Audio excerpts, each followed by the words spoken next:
Shalom. Selamat pagi Bapak Ibu Saudara-saudari yang terkasih di dalam Tuhan. Ya, selamat pagi. Kita bersyukur hari ini sudah masuk ke hari Minggu yang kedua di tahun 2026. Semua hanya anugerahnya.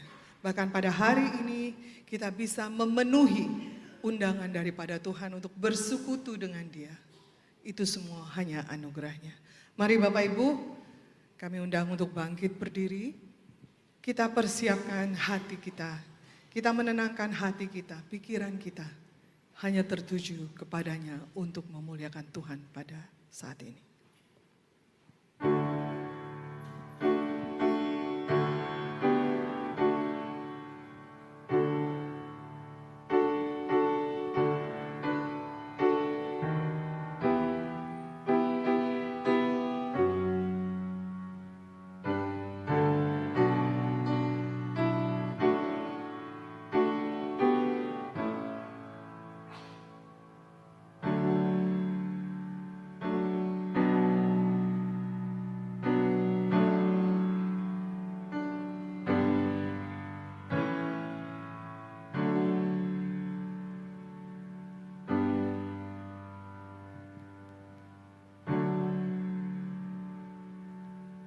Mazmur 99 ayat 5 menyatakan, tinggikanlah Tuhan Allah kita, sujudlah menyembah pada tumpuan kakinya, Dialah yang kudus.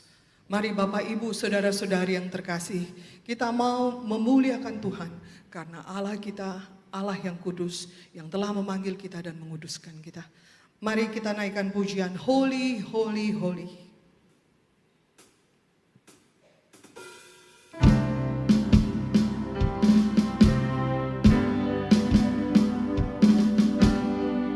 Holy, holy, holy, Lord God Almighty. Holy, holy, holy, Lord God Almighty.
Ya Allah, Engkau adalah Allah yang maha agung. Engkau adalah Allah yang maha kudus. Tuhan, siapakah kami ya Bapa? Kami manusia yang penuh dosa dan celah. Kami tidak layak untuk datang menghampiri hadirat-Mu. Tetapi Tuhan, karena kasih-Mu, karena kemurahan-Mu, Engkau melayakkan kami. Engkau membenarkan kami. Engkau menguduskan kami.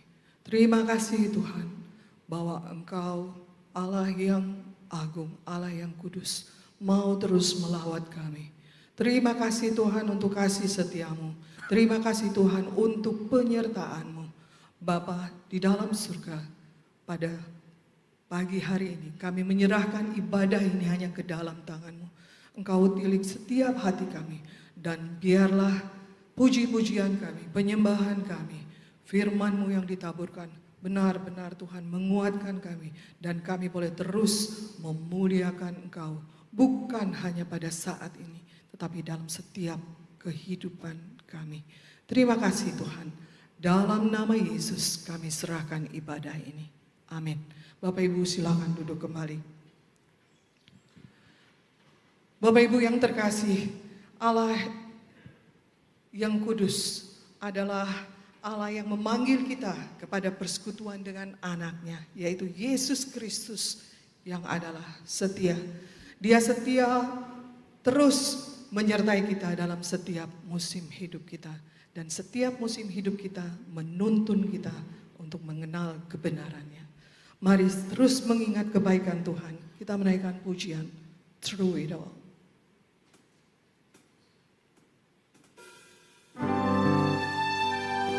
Biarlah dengan lagu ini kita terus mengingat kebaikan Tuhan, penyertaan Tuhan dalam hidup kita. Dia adalah Allah yang tidak pernah meninggalkan kita. Mari kita terus bersyukur bahwa kita memiliki Allah yang setia kepada kita. You are forever in my life. You are forever in my life. You see me through the seasons. Cover me with your hand and lead me in your righteousness, and I look to you.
Kudus, Allah yang setia.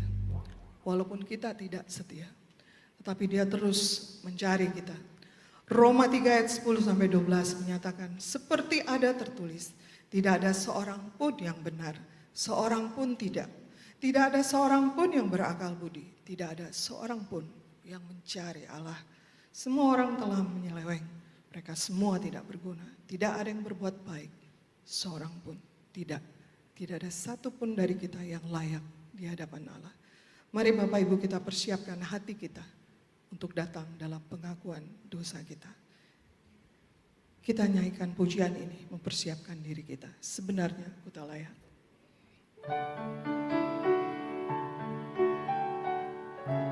Hanya darahnya yang melayakkan kita, memanggil kita. Mari kita datang mengaku diri kita. Sebenarnya ku tak layak, namun ku diberi darah-Mu dan Engkau memanggil aku ya domba Allah.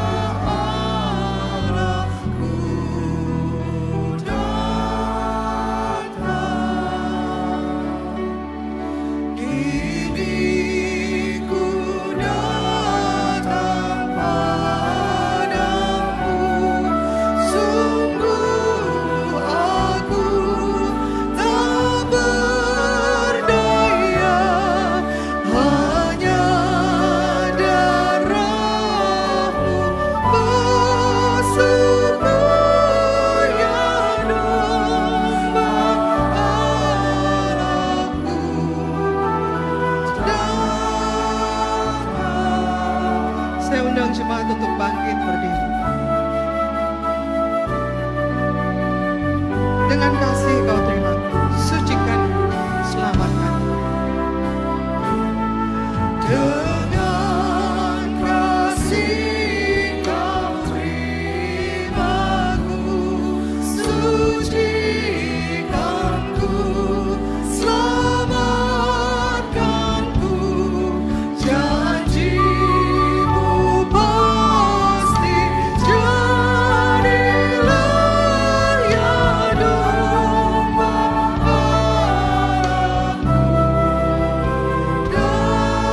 datang.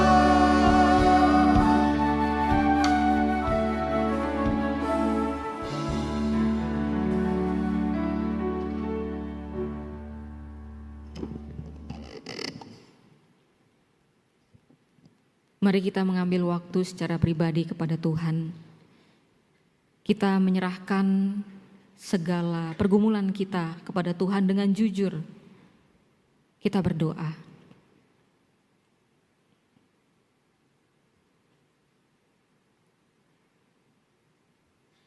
Ya Bapa di dalam surga, ya Allah yang mengenal setiap hati dan pikiran kami pada saat ini. Sesungguhnya Tuhan, kami datang di tempat ini dengan beragam pergumulan di dalam hati kami. Beberapa dari kami mungkin datang mengawali di tahun yang baru ini dengan hati yang resah. Oleh karena kami begitu bingung akan apa yang nantinya akan kami hadapi di tahun baru ini. Beberapa dari kami mungkin datang dengan perasaan yang biasa-biasa saja. Atau mungkin juga perasaan yang hopeless, yang tidak berpengharapan.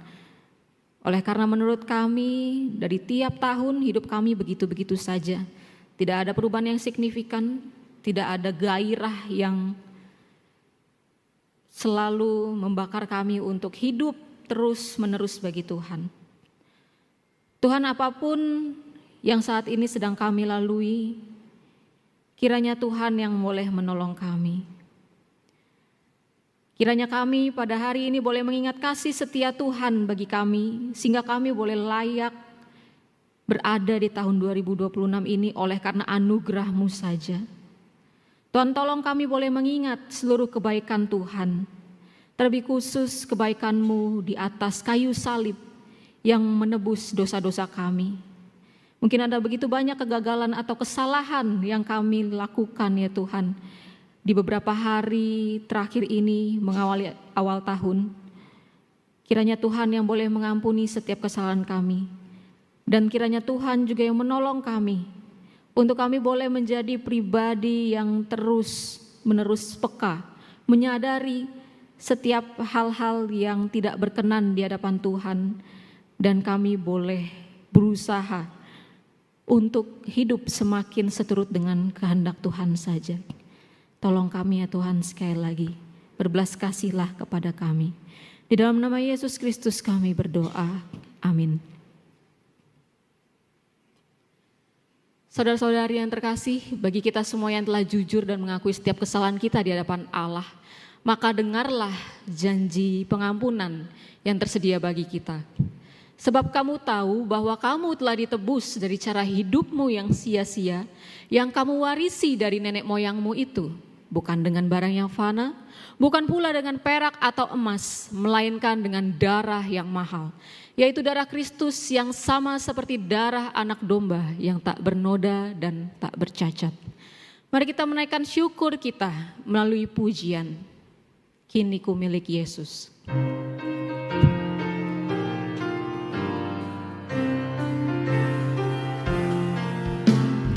Hati senangku diselamatkannya, dahulu budak kini ku bebas, dia tebusku dengan darahnya, kini ku miliknya, kini ku milik Yesus, dan Yesus milikku, bukan hanya saat ini, namun selamanya.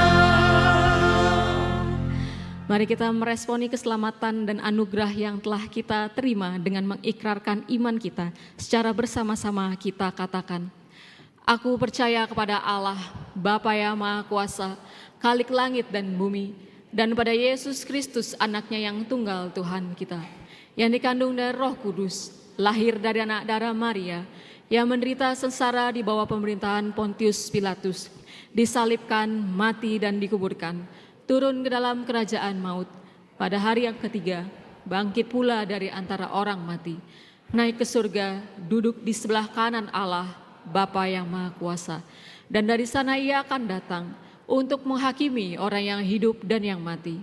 Aku percaya kepada Roh Kudus, gereja yang kudus dan am, persekutuan orang kudus, pengampunan dosa, kebangkitan tubuh, dan hidup yang kekal. Amin. Bapak Ibu, silakan duduk kembali. Jemaat yang terkasih, kita akan mempersiapkan diri kita untuk menerima firman Tuhan yang akan disampaikan oleh Lause Tobias. Mari kita mempersiapkan hati kita, biarlah firman itu mengubah hidup kita. Kita naikkan pujian sampai akhir hidupku.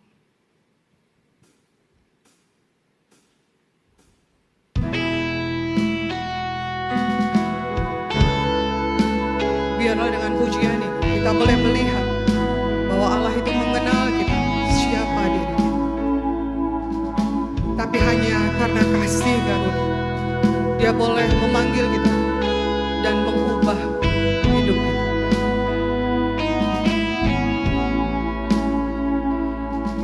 Bapa, Engkau mengenalku lebih dari siapapun.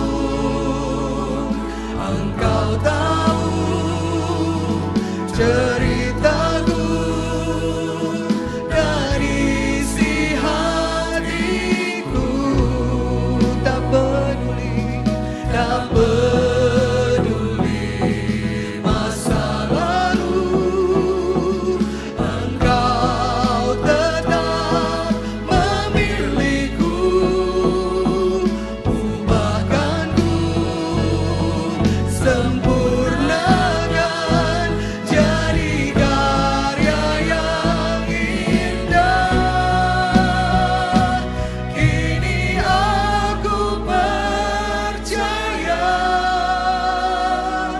tiada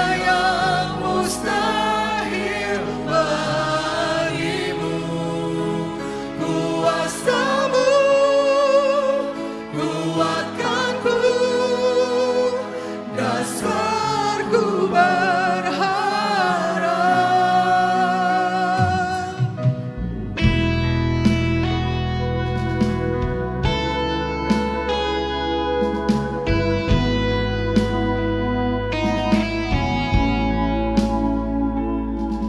Bapa, Engkau mengenalku lebih dari siapapun.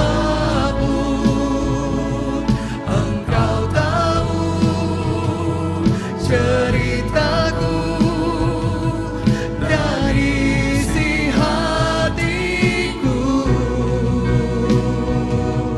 Tak peduli masa lalu, Engkau tetap memilihku. Ubahkanku, sempurnakan jadi karya yang indah. Kini aku percaya tiada yang mustahil bagimu. Kuasamu kuatkanku, dasarku berharap. Kini aku berserah pada rancanganmu bagiku. Ku ikuti panggilanmu, ku kan setia sampai akhir hidupku.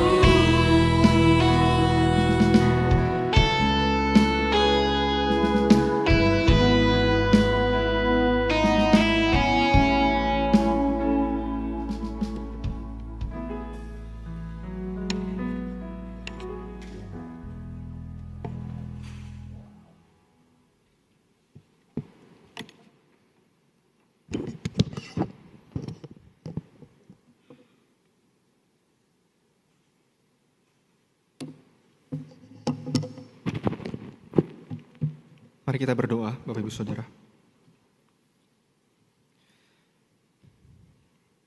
Bapak, kami bersyukur ketika Engkau masih kembali mempercayakan kami untuk bisa beribadah dengan baik di tahun 2026 ini.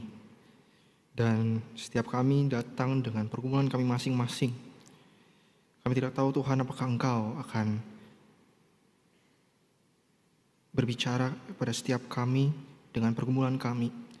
Tapi kami percaya kebenaran firman Tuhan akan dinyatakan kepada setiap kami dan kami bisa belajar satu hal. Urapilah hamba-Mu yang terbatas ini, sehingga ketika hamba-Mu menyatakan kebenaran firman-Mu, itu benar-benar daripada Tuhan saja, bukan dari hati hamba-Mu ini. Terima kasih Tuhan, berbicaralah kepada kami sebab kami siap mendengarkan. Di dalam nama Tuhan Yesus Kristus, Allah kami yang hidup, kami berdoa. Amin. Selamat pagi Bapak Ibu Saudara yang dikasihi Tuhan. Di minggu kedua bulan Januari dan seterusnya, setiap kita di sini di gereja kita akan membahas satu tema, satu kitab sepanjang tahun ini, Saudara. Jadi kitab yang dibahas adalah kitab 1 Korintus, dan saya percaya ini adalah surat yang baik untuk kita pelajari bersama-sama, khususnya bagi kehidupan gerejawi. Nah, Bapak Ibu, saya berterima kasih sebelumnya karena telah dipercayakan untuk menjadi pelayan firman pada hari ini. Dan terlebih dahulu mari kita mendasari kebenaran firman Tuhan dari 1 Korintus pasal 1 ayat 1-9. 1 Korintus pasal yang pertama ayat 1-9, saya menggunakan terjemahan TB2, Saudara. Jadi saya sudah tuliskan di depan juga. Saya mengajak kita sekalian untuk membacanya secara bertanggapan atau bergantian. Saya akan membacakan ayat pertama, Bapak Ibu Saudara sekalian ayat kedua, saya bacakan ayat ketiga dan seterusnya. Nanti di ayat 9 kita baca bersama-sama.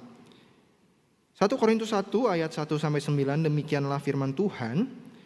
Dari Paulus yang atas kehendak Allah dipanggil menjadi Rasul Kristus Yesus, dan dari Sostenes saudara kita, Bapak Ibu. yaitu mereka yang dikuduskan dalam Kristus Yesus dan yang dipanggil menjadi orang-orang kudus dengan semua orang di segala tempat dan nama Tuhan kita Yesus Kristus, Tuhan kita. Anugerah dan damai sejahtera dari Allah Bapa kita dan dari Tuhan Yesus Kristus menyertai kamu. Kita mengucap syukur kepada Allahku karena kamu atas anugerah Allah yang diberikannya kepada kamu dalam Yesus Kristus. Sebab di dalam Dia kamu telah menjadi kaya dalam segala hal, dalam segala macam perkataan dan segala macam pengetahuan, sesuai dengan kesaksian. Maaf, ya. 1, 2, 3.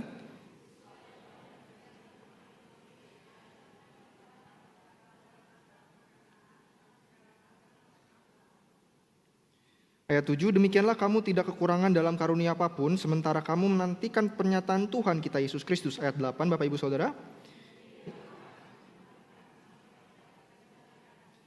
Kamu tak bercacat dari Tuhan kita Yesus Kristus. Mari kita baca bersama, 1, 2, 3. Allah yang memanggil kamu kepada persekutuan dengan anaknya, Yesus Kristus Tuhan kita adalah setia. Amin. Sebagian jauh bacaan firman Tuhan kita pada pagi hari ini. Berbahagialah orang yang membaca, merenungkan, dan melakukannya dalam kehidupannya sehari-hari. Bapak Ibu Saudara, ini adalah khotbah berseri yang khotbah eksposisi, Saudara. Jadi ketika kita mendengar khotbah eksposisi, biasanya harus banyak sabar karena dijabarkan satu persatu. Nah, boleh dong colek kiri kanan bilang, sabar ya. Sabar ya dengar firman Tuhannya, begitu. Semoga kita masih bisa tetap mengikutinya. Ya, terima kasih Bapak Ibu Saudara. Saudaraku, di media sosial, khususnya Instagram, ada 2 akun yang menarik perhatian saya belakangan ini. 2 akun ini memakai nama Pastor Mamon dan juga Gereja Palsu. Apakah ada dari Bapak Ibu Saudara yang tahu kedua akun ini? Saya rasa tidak terlalu banyak yang tahu begitu ya. Tapi kedua akun ini intinya adalah menyatakan dan membagikan kegelisahan mereka terkait ketidakbenaran yang gereja lakukan di masa kini. Makanya namanya Pastor Mamon gitu ya, hamba uang gitu ya, dan juga gereja palsu gitu. Mereka menunjukkan hal-hal yang mereka tidak setujui dari apa yang gereja di zaman ini lakukan, khususnya dalam pengajaran dan juga perbuatan dari gereja. Tentu akun ini ada yang pro, ada yang kontra, saudara, ada yang setuju dan ada yang tidak setuju. Tapi terlepas dari apa yang mereka lakukan, saudara, saya tidak menyatakan akun ini benar atau tidak, tapi setidaknya menyatakan kepada kita satu hal, saudara. Ketika suatu ketidakbenaran terjadi, saudara, ada hati nurani manusia yang akan gelisah dan ingin menyatakan kebenaran pada saat itu juga. Saudaraku, respons alami manusia ketika melihat suatu hal yang salah terjadi adalah hatinya gelisah dan ingin memperbaiki hal tersebut, saudara. Kedua akun ini berusaha menyuarakan ketidaksetujuan mereka dengan apa yang gereja lakukan. Dan sayangnya saudara, saya tidak tahu siapa orang di balik kedua akun ini. Tetapi saudara, saya rasa mereka menunjukkan hati nurani yang gelisah ketika gereja Tuhan tidak berjalan sesuai dengan apa yang Tuhan inginkan. Saudaraku, mungkin kita juga gelisah dengan banyak hal, khususnya dalam kehidupan kita sehari-hari. Mulai dari orang-orang yang mengambil keputusan yang tidak tepat, saudara. Ada yang mungkin karakternya buruk, atau mungkin ada hal-hal lain mungkin ketika kita mendidik anak kita karena ada suatu kenakalan gitu ya. Karena dia terus-menerus berusaha melakukan apa yang ia ingin lakukan. Padahal itu tidak baik untuknya. Kita berusaha untuk mendidik anak kita sebagaimana seharusnya. Namun saudara, satu pertanyaan bagi kita sekalian. Apakah kita gelisah ketika gereja tidak berjalan sesuai dengan kehendak Allah? Apakah kita gelisah ketika gereja Tuhan yang katanya itu dipimpin Tuhan justru berlaku berlainan dari firman Tuhan? Saudara, kalau kita iya, saya bersyukur karena kita punya awareness tentang kebenaran. Tapi saudara, izin tanya saudara, apakah itu benar-benar firman Tuhan atau justru pemahaman kita yang keliru? Hal yang kita gelisahkan. Atau bagi kita yang gak resah, apakah berarti gereja Tuhan sudah berjalan sesuai dengan yang Tuhan mau, saudara? Atau justru kita yang gak peduli dengan gereja? Saudaraku, hari ini kita akan melihat dan belajar bagaimana surat Paulus kepada jemaat di Korintus berisi tentang teguran-teguran kepada jemaat karena jemaat Tuhan tidak menjalankan fungsinya dengan baik, tidak hidup sesuai dengan pernyataan firman Tuhan. Namun saudara, berbeda dari kedua akun Instagram tadi yang menyatakan secara anonim atau tidak diketahui, Paulus menyatakan dan memulai surat ini dengan mengklaim dirinya sebagai Rasul Yesus Kristus. Dia menyatakan dirinya dan mengklaim otoritasnya sebagai rasul untuk menyatakan firman Tuhan. Dan sebagai seorang rasul, saudara, Paulus memberikan teguran-teguran kepada jemaat Korintus karena hidup tidak sesuai dengan apa yang Tuhan mau.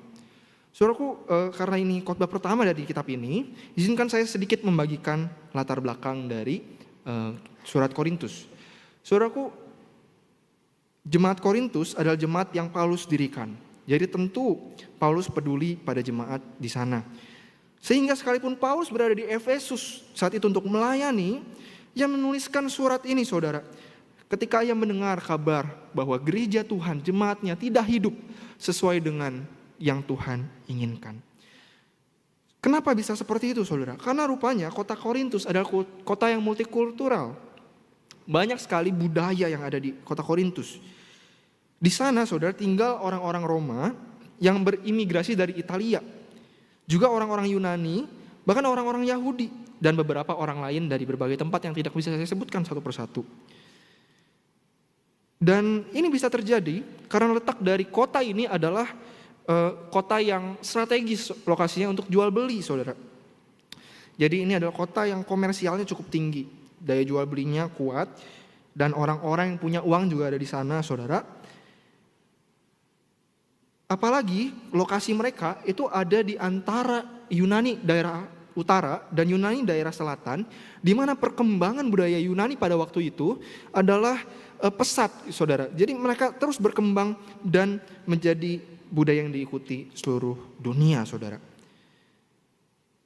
Sehingga lokasi yang strategis seperti ini membuat jemaat Korintus terpengaruh dengan nilai-nilai yang dibawa oleh orang-orang yang ada di sekitar mereka.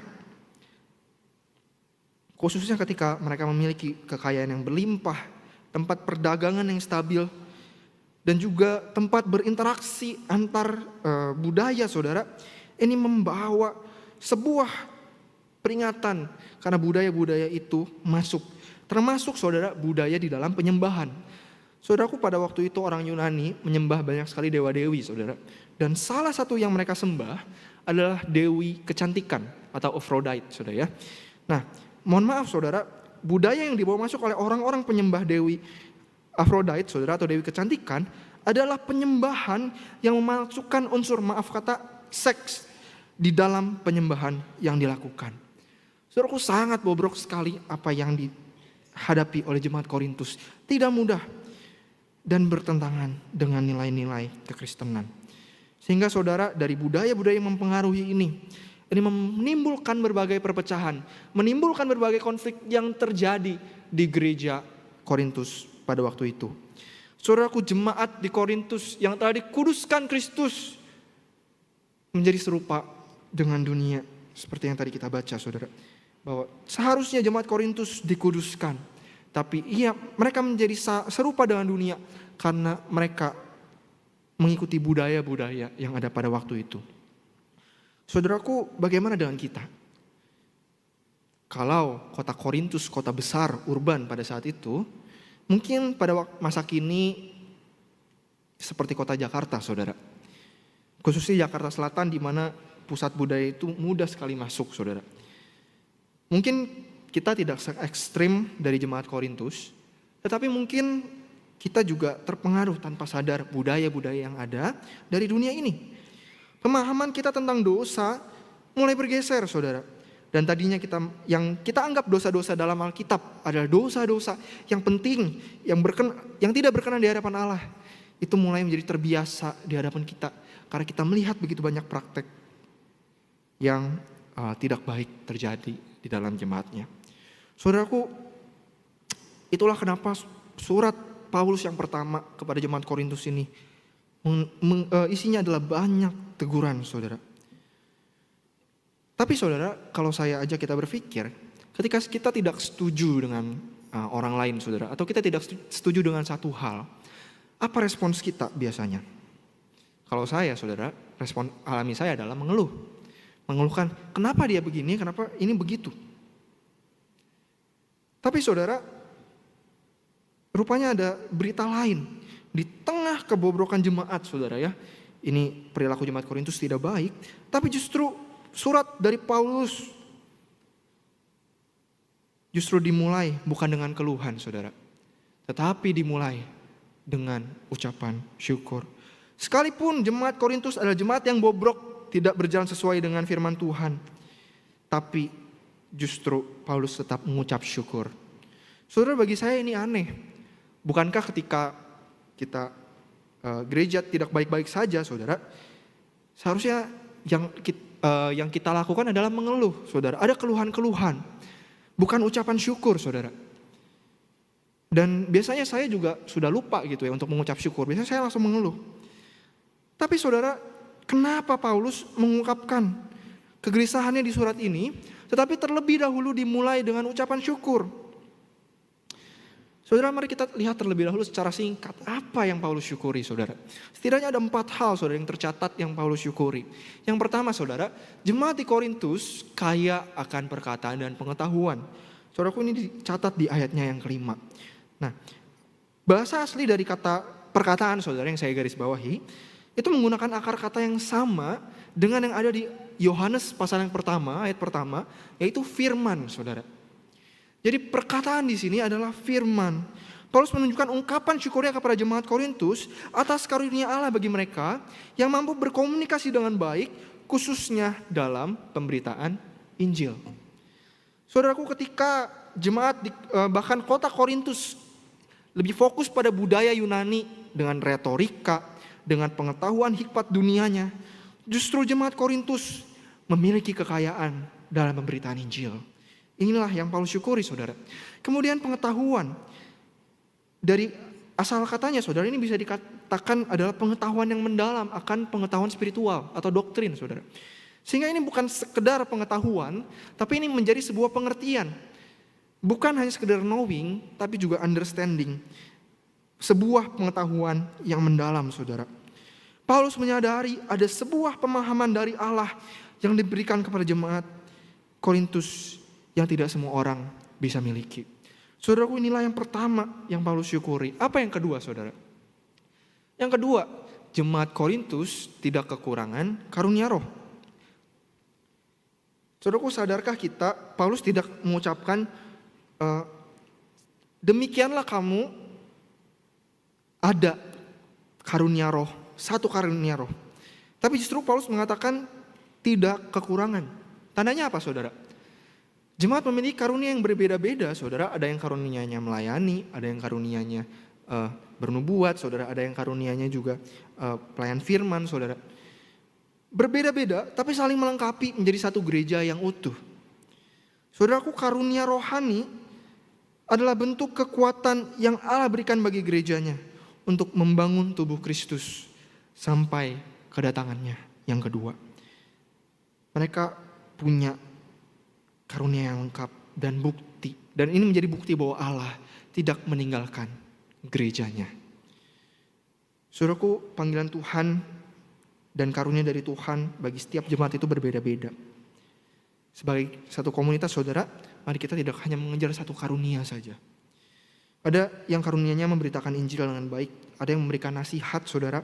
Ada yang karunianya melayani dan bisa merhatikan jemaat lain dengan baik. Dan banyak hal lain, saudara. Dan kita perlu support satu sama lain di tempat ini ketika ada karunia yang Tuhan berikan. Biarlah kita mengembangkannya dengan bertanggung jawab, saudara. Ini yang kedua. Yang ketiga apa, saudara? Yang ketiga adalah Kristus akan meneguhkan proses jemaat. Ini dicatat pada ayat 8, saudara.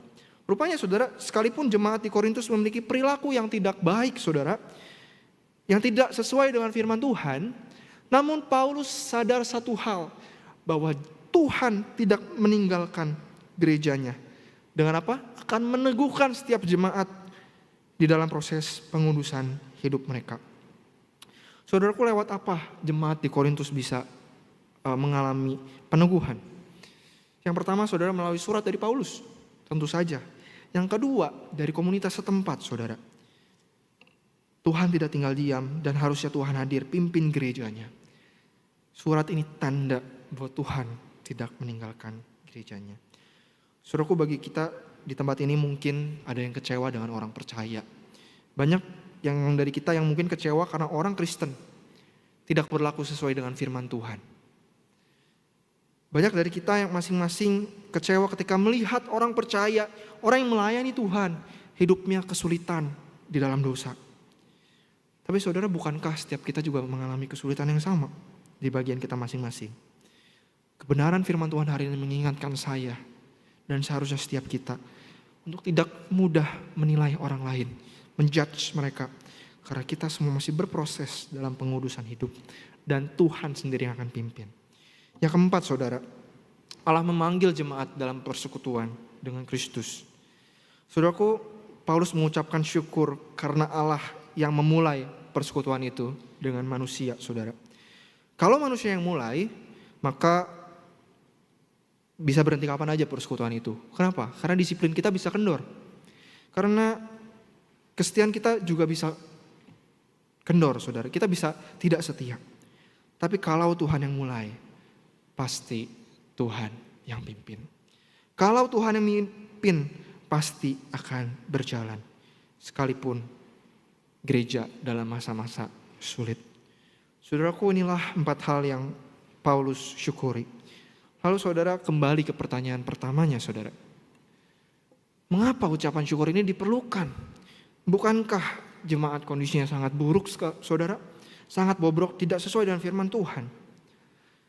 Saudaraku, kalau kita lihat dari apa yang Paulus ucapkan syukur, 4 hal tadi, semuanya itu adalah pekerjaan Allah bagi gerejanya, bukan upaya manusia, saudara.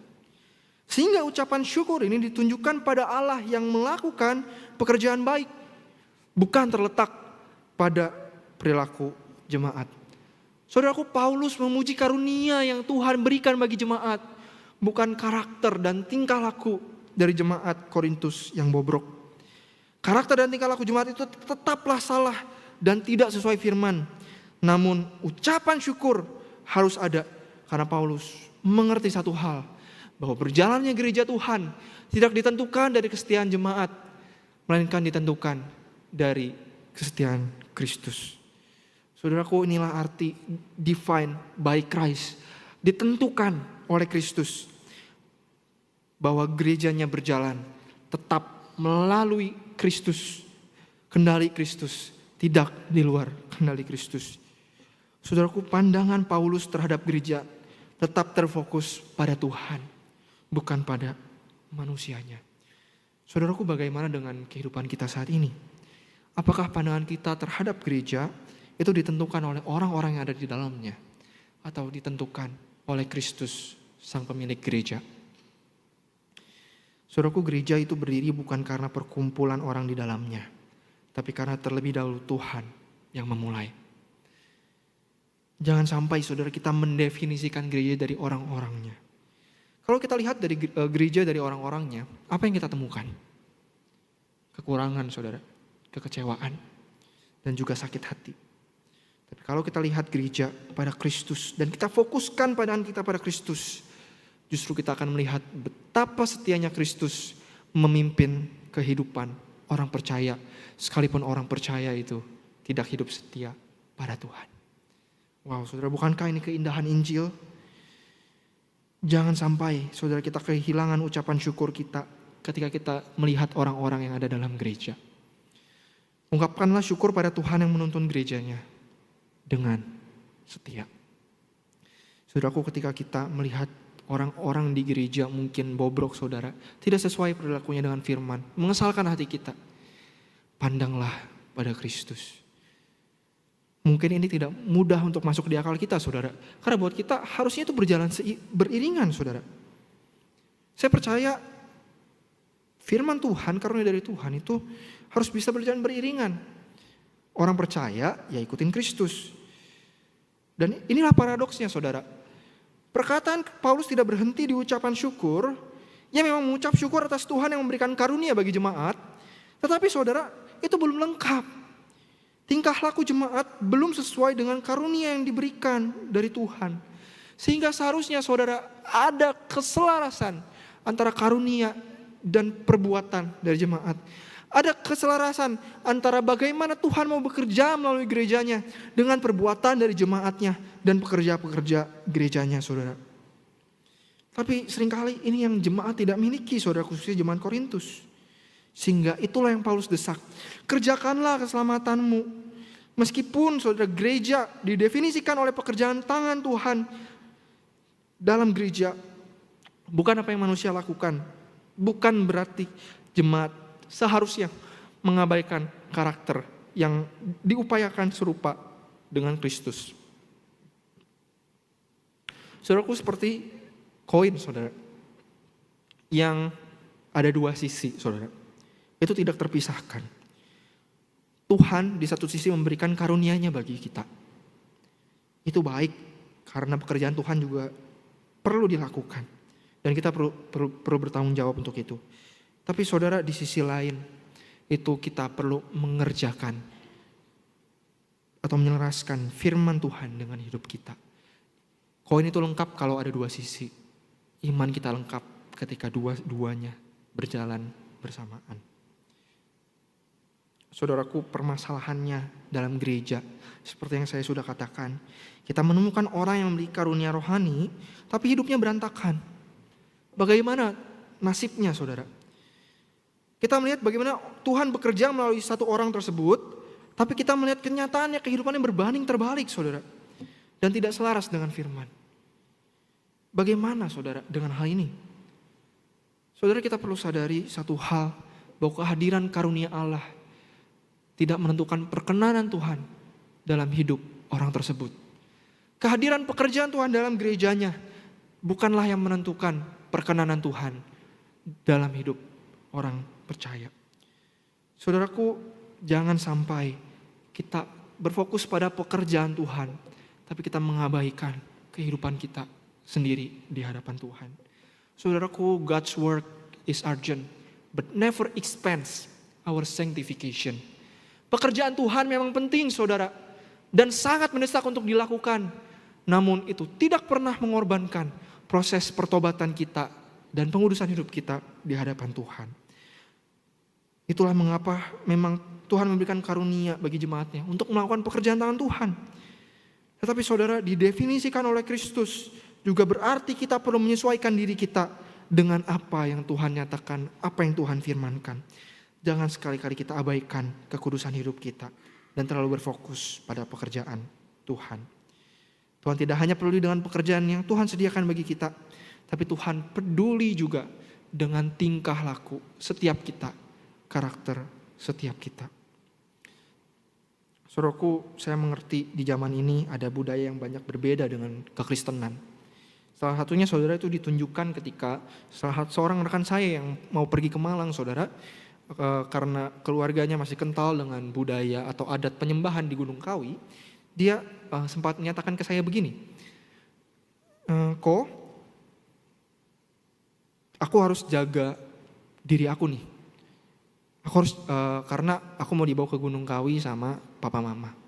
Oh oke. Emang harus ngapain kamu? Ya sebenarnya saya diingetin dua hal. Yang pertama, nggak boleh ngomong kasar. Kedua, nggak boleh berzina gitu. Saudaraku, saya bilang sama dia gini, sejak kapan kalau di Jakarta atau di Malang, di kotanya, boleh berzina atau ngomong kasar, saudara? Gak boleh kan? Harusnya itu berlaku di segala tempat, dimanapun kita hidup, saudara. Karena pertanggungjawaban hidup kita adalah kepada Tuhan. Tapi saudara, sayang sekali, di zaman ini karena itu sudah begitu menjadi biasa bagi kita, saudara. Dosa-dosa lain pun menjadi biasa dan tidak serius di hadapan Tuhan. Karena apa? Kita terbawa budaya zaman. Saudaraku, tantangan bagi kita sekalian. Do not catch the spirit of our age, but correct the spirit of our age. Jangan ikuti semangat dan budaya zaman ini, saudara. Justru mari kita perbaiki semangat dan budaya di zaman ini. Jangan jadi sama dengan dunia, jadilah game changer dengan cara melakukan firman, bukan budaya lain. Saudaraku, biarlah ketika orang lain melihat setiap kita, mereka tidak hanya mengucap syukur atas karunia yang Tuhan berikan, atas pekerjaan yang Tuhan lakukan dalam hidup kita dan bagi orang lain, tapi juga karena tingkah laku kita selaras dengan apa yang firman Tuhan sampaikan. Kekecewaan kepada orang percaya bisa hadir, saudara, bukan karena karunia Tuhan absen atau tidak hadir dalam hidup orang tersebut, tetapi karena karakter dan tingkah laku orang percaya tidak mencerminkan perilaku Kristus. Maka sudah menjadi tanggung jawab kita sebagai orang yang percaya Kristus mencerminkan perilaku yang selaras dengan Kristus. Saudaraku, saya ingin menutup khotbah ini dengan sebuah cerita yang Pendeta Wilson Suwanto pernah sampaikan. Saudaraku, suatu ketika ada seorang pengurus gereja yang saat itu sedang terburu-buru ke gereja, namun ia menyempatkan diri untuk pergi ke mall karena dia ada kebutuhan untuk membeli power bank, saudara. Rupanya ketika ia sampai di mall, dia menemukan dan dikasih tahu lebih tepatnya oleh kasirnya, "Kak, ini ada power bank yang murah. Beli 2, harganya 300.000, power bank bagus." Akhirnya siapa yang gak mau, saudara, dan akhirnya dia bayar 300.000 beli power bank tersebut karena dia juga butuh. Lalu ia terburu-buru pergi ke mobil karena mau pergi ke gereja, begitu, saudara. Tapi rupanya, saudara, ia masih di parkiran, ia masuk mobil, ia cek power banknya karena rupanya ia mau kasih hadiah ke temannya. Lalu ketika ia cek power banknya, ia kaget karena rupanya power banknya ini bukan power bank yang promo. Rupanya harganya beli 2 420.000, saudara. Yang dia bayar 300.000, ada kekurangan 120.000 yang enggak dia bayar karena kasirnya salah kasih harga. Itu masih di mall, di parkiran, belum jalan, dan dia punya pilihan sebagai orang percaya. Apa pilihannya? Yang pertama, dia kembali ke mall, ke counter tersebut, lalu dia membayar kekurangannya, saudara. Itu yang pertama. Yang kedua, dia menganggap itu berkat dari Tuhan pada hari itu. Puji Tuhan, dikasih berkat lebih gitu ya. Harusnya beli 420.000 jadi cuma 300.000 gitu ya. Puji Tuhan. Ada 2 pilihan bagi dia. Lalu saudara, singkat cerita, Roh Kudus menggerakkan hatinya untuk kembali dan memberikan pembayaran yang kurang. Dan ia pergi ke gereja karena terburu-buru. Dan tanpa ia sadari, saudara, rupanya ia telah menjadi berkat bagi orang lain. Tanpa ia sadari. Saudaraku, tanpa ia sadari, rupanya ia menggunakan kaos retreat gereja yang tulisannya Walk in the Light. Berjalan di dalam terang, saudara. Sesuai dengan apa yang Kristus nyatakan. Dan ada logo gerejanya di depan. Di bagian depan dari kaos itu, saudara. Tetapi tidak hanya itu, saudara. Ada perempuan di sebelah kirinya yang juga ikut mengantri, bukan? Kalau kita perhatikan, ada perempuan di sebelah kiri dari orang ini yang sedang mengantri untuk membayar belanjaannya dan memperhatikan apa yang dilakukan dari pria ini, pemuda ini, pengurus gereja ini. Pengurus gereja ini bilang, "Mbak, ini tadi saya kesini beli ini. Kayaknya Mbak salah kasih harga deh. Harusnya Mbak harga ini 420.000, tapi Mbak cuma harganya 300.000. Lain kali hati-hati ya Mbak. Jangan-jangan Mbak nanti bisa rugi lain kali kalau gak dikasih ganti sama orang lain. Hati-hati ya Mbak. Ini saya kasih kekurangan uangnya." Rupanya, saudara, perempuan ini melihat tindakan itu dan langsung search gerejanya di Instagram dan cross check, oh udah bener. Kemudian di hari Minggunya perempuan ini pergi ke gereja pemuda ini, karena melihat perbuatan orang percaya selaras dengan firman Tuhan. Tadinya, saudara, perempuan ini sudah lama tidak gereja karena kecewa dengan orang percaya yang hidupnya tidak sesuai firman Tuhan, yang hidupnya berkubang dalam dosa dan tidak mengindahkan perkataan Tuhan. Saudaraku, pengurus gereja tadi itu tidak menginjili, saudara. Dia tidak memberitakan Injil kepada perempuan ini. Ia hanya bertindak sesuai dengan apa yang firman Tuhan nyatakan, bukan? Tetapi satu tindakan nyata berhasil membawa orang yang kecewa dengan gereja kembali dengan sebuah ucapan syukur. Saudaraku, adakah kita juga melakukan hal yang sama? Apakah hidup kita selaras dengan firman Tuhan? Hanya satu aplikasinya, saudara. Jangan pernah mengabaikan kekudusan hidup kita di hadapan Tuhan. Kalau kita masih hidup struggle, berat di dalam dosa, datang pada Tuhan, doa, minta Tuhan tuntun hidup kita. Dan kita perlu bersyukur, saudara, karena kesetiaan Kristus tidak bergantung pada kesetiaan kita. Kalau itu bergantung pada kesetiaan kita, maka gereja ini sudah tidak ada lagi. Tapi karena Tuhan yang pegang kendali gereja ini masih berjalan. Sekalipun gereja Tuhan dan orang percaya bertindak tidak sesuai dengan firman-Nya, Tuhan hadir di gerejanya dan menyuarakan panggilan pertobatan bagi umat-Nya. Karena apa, saudara? Karena Kristus bukan hanya mati supaya kita diampuni, tetapi supaya kita hidup dan hidup kita diubahkan. Salib, saudara, seharusnya bukan hanya menyelamatkan kita dari maut, karena seharusnya salib itu membentuk kita, kehidupan kita semakin serupa dengan Kristus. Karena itu sudah seharusnya setiap kita di tempat ini tidak menjadikan karunia Tuhan yang kita punya, bagaimana kita bekerja untuk Tuhan, sebagai alasan mengabaikan pertobatan dan kekudusan hidup kita, saudara. Mari kita ingat, be the game changer because your life defined by Christ, not by the world.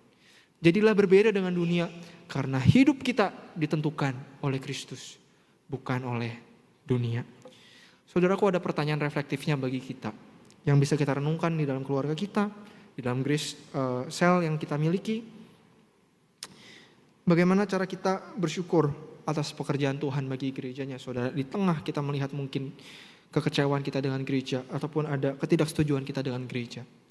Yang kedua, saudara, apa yang membuat kita sulit untuk hidup sesuai dengan firman Tuhan?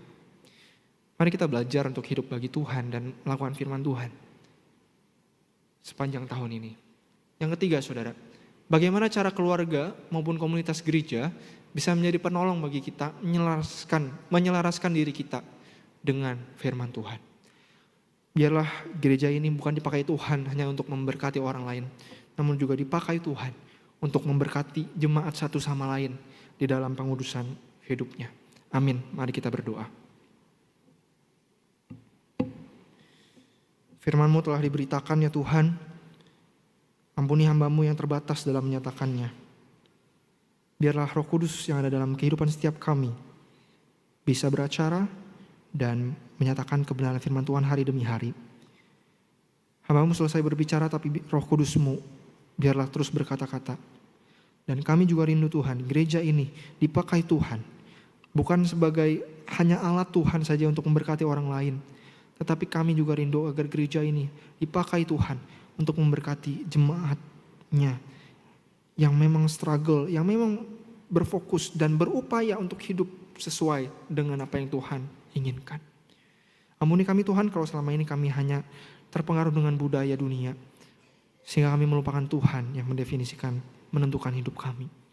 Dan biarlah setiap kami juga bisa dimampukan untuk menyelaraskan hidup kami dengan firman Tuhan. Firman yang Tuhan sampaikan hari demi hari. Tuntun kami, Tuhan, sepanjang tahun ini di dalam firman-Mu. Biarlah kami bisa belajar dan melakukan kebenaran firman Tuhan hari demi hari. Di dalam nama Tuhan Yesus Kristus, Allah kami yang hidup, kami berdoa. Amin. Saya serahkan kembali kepada penata layan.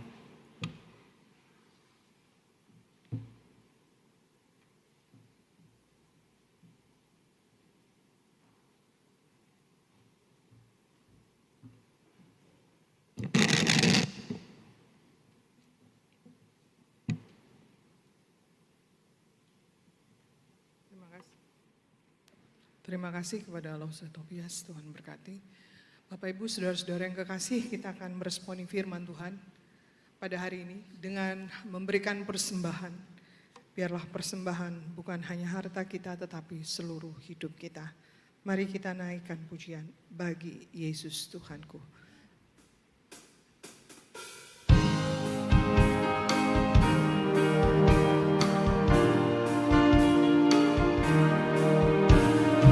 Ku serahkan bagi Yesus semua yang ku miliki, pikiran perbuatanku, ku serahkan bagimu. Bagi Yesus, bagi Yesus, bagi Yesus Tuhanku. Bagi Yesus, bagi Yesus, bagi Yesus Tuhanku. Tanganku serah bagi Yesus, tiap langkah ikutmu, dan mataku pandang Yesus, mulutku memujimu. Bagi Yesus, bagi Yesus, bagi Yesus Tuhanku. Bagi Yesus, bagi Yesus, bagi Yesus Tuhanku. Jemaat sekalian persilakan bangkit berdiri. Oh betapa mengagumkan Yesus Sang Raja mulia. Oh betapa mengagumkan Yesus Sang Raja mulia. Dengan kasih kau panggilku dan kau melindungiku. Bagi Yesus, bagi Yesus, bagi Yesus Tuhanku. Bagi Yesus, bagi Yesus, bagi Yesus Tuhanku. Ya benar Tuhan, biarlah pujian ini mengungkapkan isi hati kami. Walaupun kami tahu Tuhan, kami manusia yang tidak mampu melakukan, tetapi Roh Kudus-Mu yang akan menolong kami. Biarlah seluruh hidup kami serahkan kepadamu. Bukan harta kami, tetapi pikiran, perbuatan kami serahkan bagimu. Tolong kami Tuhan untuk terus menjadi saksi-Mu dimanapun Tuhan tempatkan kami. Sehingga banyak orang boleh mengenal Kristus melalui hidup kami. Terima kasih Tuhan, terima kasih untuk firman-Mu yang menegur kami lagi. Tolong kami Tuhan, tolong kami.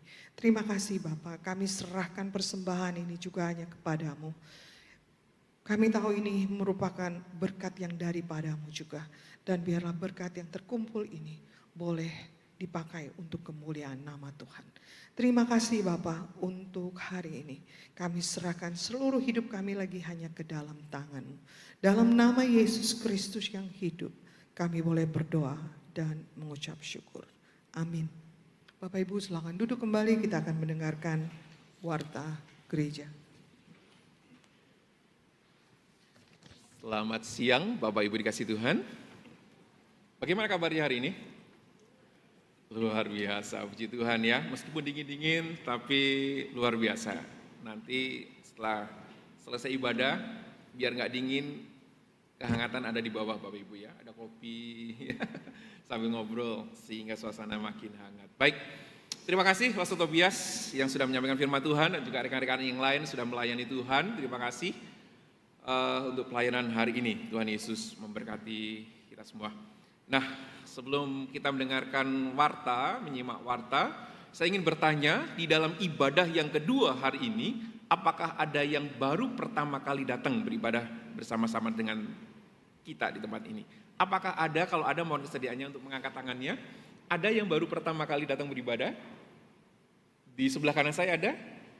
Di sebelah kanan ada satu ya? Baik, selamat datang saudara kita yang baru pertama kali datang. Sebelah kiri, yang dari BSD baru sekali. Iya, boleh, iya. Selamat datang juga Bapak Ibu yang dari BSD ya, Pak Handi ya, betul ya. Yang di atas ada yang baru pertama kali datang beribadah hari ini? Tidak ada ya, semuanya jemaat yang setia. Puji Tuhan, kita terus setia untuk beribadah kepada Tuhan. Baik, mari kita perhatikan warta berikut ini.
Baik jemaat, saya mengundang bangkit berdiri. Kita akan menaikkan satu pujian. Bapak Kau Setia, refnya 2 kali kita akan nyanyikan lagu ini.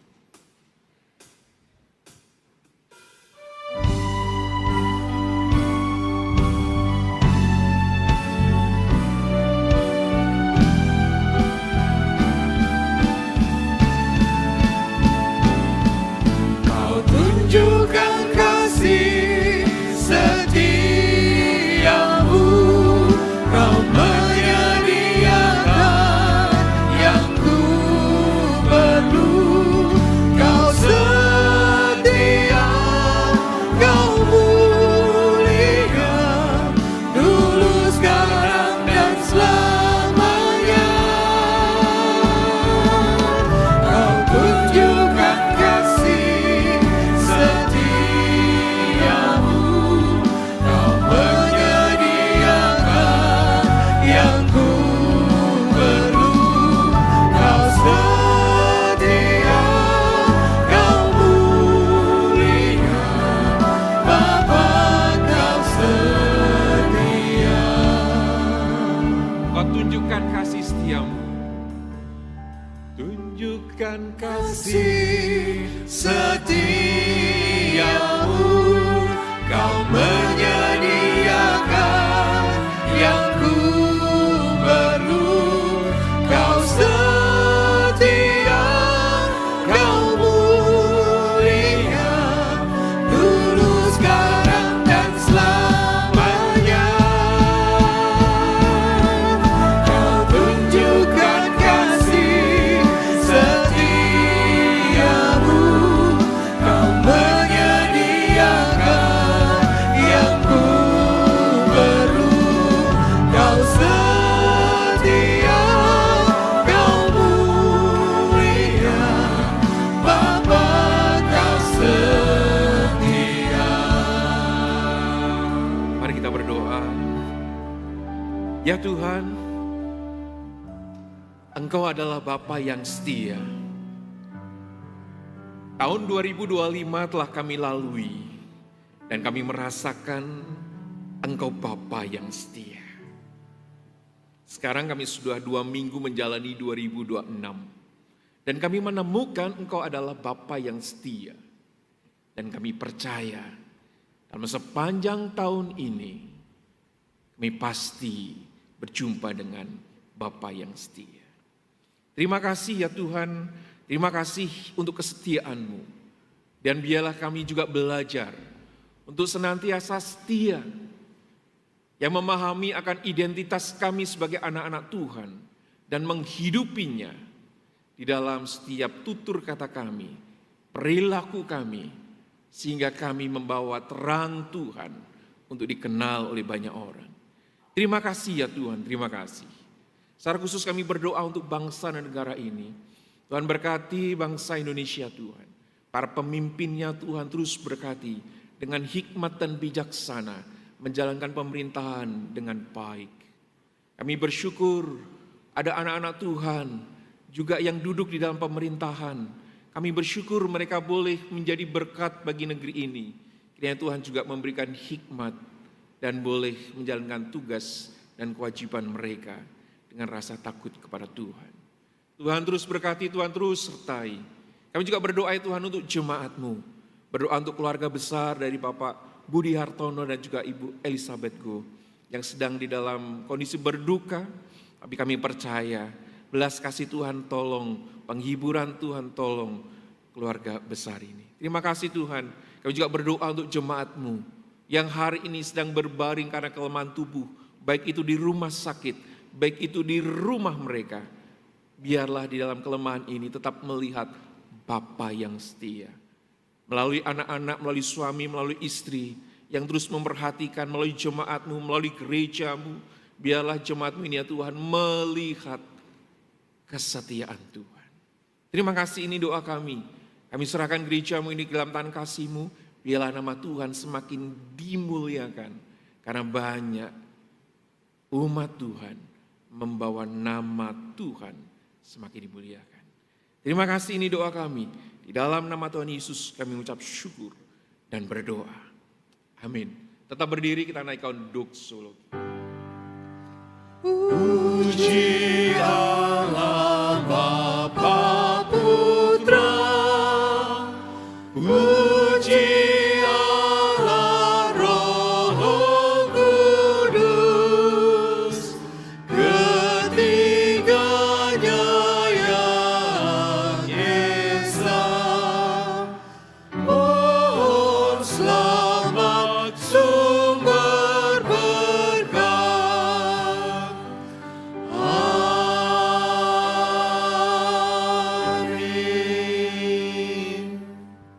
Jemaat yang dikasihi oleh Tuhan, setelah kita mengikuti ibadah hari ini, biarlah kita semua adalah anak-anak Tuhan yang mengerti identitas kita di hadapan Tuhan. Orang-orang yang telah ditebus, orang-orang yang sudah dikasihi oleh Tuhan. Sehingga biarlah hidup kita adalah hidup yang diberkati oleh Tuhan. Oleh sebab itu, pergilah, pulanglah dan terimalah berkat daripada Tuhan. Yaitu berkat yang tak bersudahan daripada Allah Bapa yang dicurahkan melalui anaknya yang tunggal Tuhan kita, Yesus Kristus, yang telah mati bagi kita, menebus dosa kita, dan memberikan hidup yang baru. Dan juga penyertaan daripada Roh Kudus yang menyertai kita dari hari ini sampai selama-lamanya. Amin.